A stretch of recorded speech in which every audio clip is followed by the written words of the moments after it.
Okay guys, I have the same issue as all of you. I have my Odyssey G9 that suddenly stopped to be working after a few days of no use.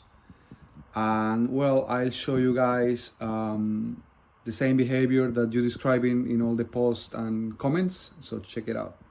First thing I'm going to do is I'm going to connect the power, and you're going to see that I'm having the blue screen that is not letting me see anything more than this blue screen and no image, no menu. If I click in the menu thing, it's just not working. Like, as you can see, this is just not working.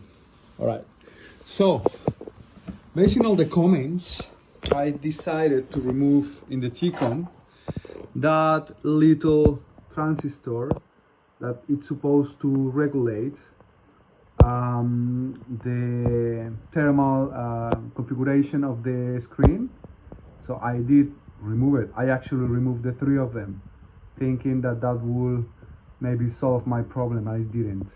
So as you can see, it's not having that little resistor or whatever it is. It's not having it. I'm having all my connections, and the only thing I'm connecting right now is an HDMI, but not working. Right, so what happened after? Just give me a sec. Okay, so next thing I do, I remove the power, of course. Don't want to get kind of shock. And opposite to others, when I'm removing this ribbon from here, so I'll show you. If I remove the ribbon, I have the possibility to connect this back. Just wait a minute. So with this ribbon disconnected from the screen and connected to the power, when I click again to turn it on, look what happened. Turn it on, and then 1 second, boom, half of the screen is black, half of the screen is white.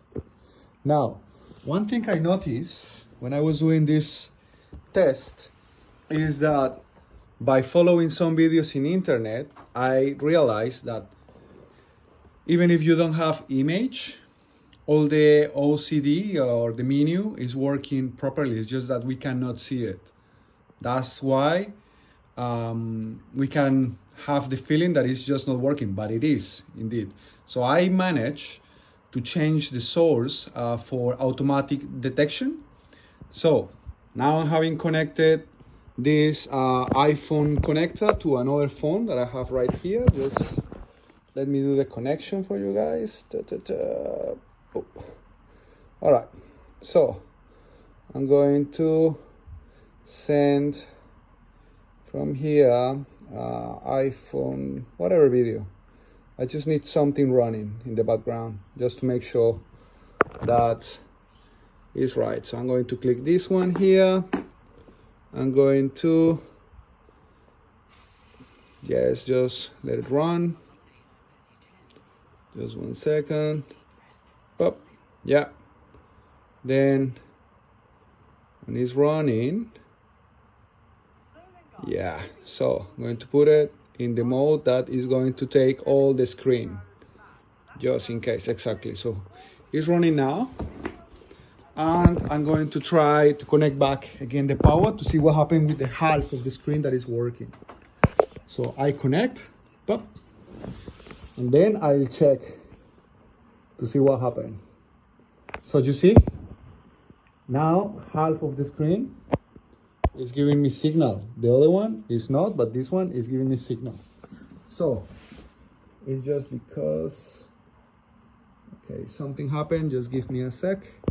Okay, so I was explaining, I'm connecting my phone to the HDMI port, and because I managed to change the settings for automatic detection, half of the screen is recognizing half of the video. Actually, it's not the full screen.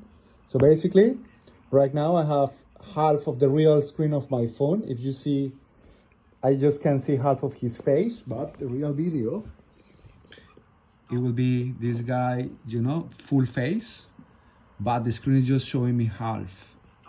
So when I do this, pop, I can see this half. But what happened when I'm connecting back this ribbon in the system? As soon as I'm connecting this ribbon back, wait a minute.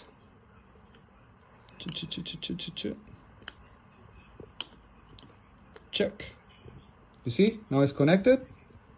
And what happened is back to the original problem. Blue screen. You see? So, what I notice, because once again, this little transistor is not here anymore.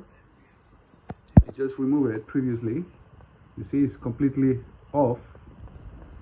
What I notice is that the problem is in one of these panels, right?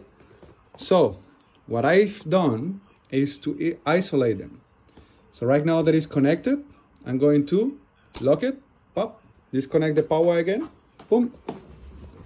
And I did change this ribbon for the one of the other side, because I of course did previously this test, and I'm just doing this again just to show you. So I just decided to remove this ribbon from here. So when I'm removing the ribbon, just disconnecting, that's going to give me the chance to recognize if the problem is this little circuit or this little circuit. And look what happened once this is disconnected. Look what happened when I'm just connecting back the system. So now it's back on, and when I click to turn it on, look what happened, guys. Now I have 75% of the screen. So it means that when one of these circuits is not working properly, it's just damaging the full image of the TV. So as you see of the screen, as you see right now, 70% is working. It means that my problem in my specific case is this little circuit. So I'm going to remove it. It's connected fully to the screen, so I'm going to try to clean it and to see what happened, and if I can make it work 100%, I'll let you know, guys. But at least now we know that this is not the problem. The problem is these little fellas here not sending the signal. So in your case, in my case it was this one, but in your case, guys, it can be this one, or that one. And also, before to do all of this, I decided to check with the hot touching all of this with the, you know, with the dryer, and also with the cold packages, just trying to see if that could change the thing, but it didn't work for me. The only thing that works was testing all these little ribbons. So hope this is enough for you guys to try to figure it out yourself. Thank you.